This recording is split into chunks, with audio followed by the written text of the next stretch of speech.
કે ગુજરાતની ખમીરવંતી ધરતીમાં આપનું હાર્દિક સ્વાગત છે। એક માણસ રસ્તામાં ધીમે ધીમે ધીમે ધીમે ધીમે હાલ્યો જાય છે અને ખીચામાં 500 રૂપિયા પડ્યા છે અને પોતાના મનની અંદર એવા વિચાર ચાલી રહ્યા છે કે ઘરે પોતાની દીકરી છે અને દીકરીની સ્કૂલની ફી 1000 રૂપિયા ભરવાની છે। ખીચામાં માત્ર 500 જ રૂપિયા છે અને દીકરીની સ્કૂલની ફી 1000 રૂપિયા ભરવાની છે અને કોઈકની જોડે જો 500 રૂપિયા મળી જાય, કોઈકની જોડે ઉછીતા 500 રૂપિયા કોઈક આપે તો મારી દીકરીની સ્કૂલની ફી ભરાઈ જાય, તો એનું ભણતર ન બગડે। આવા વિચારના મનોમંથન સાથે સાથે સાહેબ રસ્તામાં હાલ્યો જાય છે અને બાજુમાં ફૂટપાથની બાજુમાં એક ચિથરે હાલ માણસ મેલા લુગડા કપડાં પહેર્યા છે અને મેલા લુગડા કપડાં પહેરે છે ને ખાવું ખાવું ભૂખ્યો છું, ખાવું ખાવું સાહેબ બૂમો પાડી રહ્યો છે। આ માણસની નજર ઓલા માણસ ઉપર જાય છે ત્યારે એના મનમાં દયા સર્જાય છે। એમ કહેવાય કે હારું આ માણસને ભૂખ્યો છે, હારું ખાવાનું ખવડાવું, આવો વિચાર ચાલે છે અને પાછો મનમાં એ પણ વિચારે છે કે ખીચામાં તો 500 રૂપિયા છે, આને કઈ રીતે ખવડાવું। ઘડીકમાં એનું મન 500 માંથી એમ કહેવાય કે આને 200 રૂપિયાનું ખાવાનું લઈ દો, ભલે જે થવું એ થાય, અને ઘડીકમાં મન ના પાડે છે। ઘડીકમાં વિચારે છે આપું, ખવડાવું, ન ખવડાવું, ખવડાવું, ન ખવડાવું।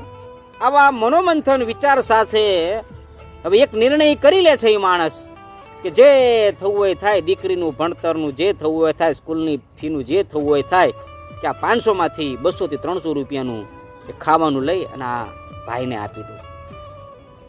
અને ત્યાં સામે જે હોટલ હતી ત્યાં હોટલમાં જઈ 250 થી 300 રૂપિયાનું જમવાનું લઈ, પાર્સલ લઈ અને માણસને સાહેબ જમવાનું આપે છે કે લે અને શાંતિથી જમી લે। 300 રૂપિયાનું જમવાનું લઈને આપે છે અને બીજા 100 રૂપિયા હાથમાં આપે છે કે લે તારે બીજા ટાઈમનું કદાચ જમવાનું તું જમી લે છે। આવું મનમાંથી નક્કી કરી નાખે છે જે થવું હોય થાય, પણ પાછી ફરી ચિંતા સર્જાણી કે દીકરીની સ્કૂલની ફીનું શું થશે। ચિંતા સર્જાણી કે દીકરીની સ્કૂલની ફીનું શું થશે। ત્યારે ધીમે ધીમે ધીમે આગળ ચાલ્યો જાય છે અને ફોનની જે છે ઘંટડી વાગી, મોબાઈલની ઘંટડી વાગી, મોબાઈલ ઉપાડ્યો, એના ઘરના એના પત્નીનો હતો અને પત્નીએ ફોનમાં વાત કરી કે સાંભળ્યું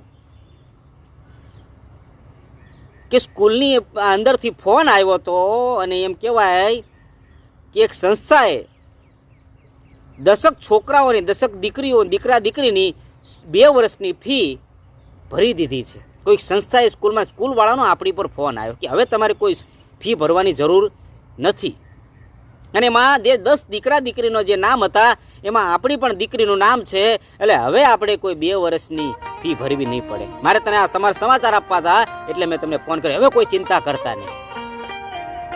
સાહેબ જ્યાં માણસે પત્નીનો જે જવાબ સાંભળ્યો ફીનો, પછી એને ઉપર જોયું, પછી મનમાં વિચાર્યું કે ખરેખર ઈશ્વર ભગવાન પ્રભુ ખરેખર તારી લીલાનો અપરંપાર છે, તારી લીલાનો અપરંપાર છે।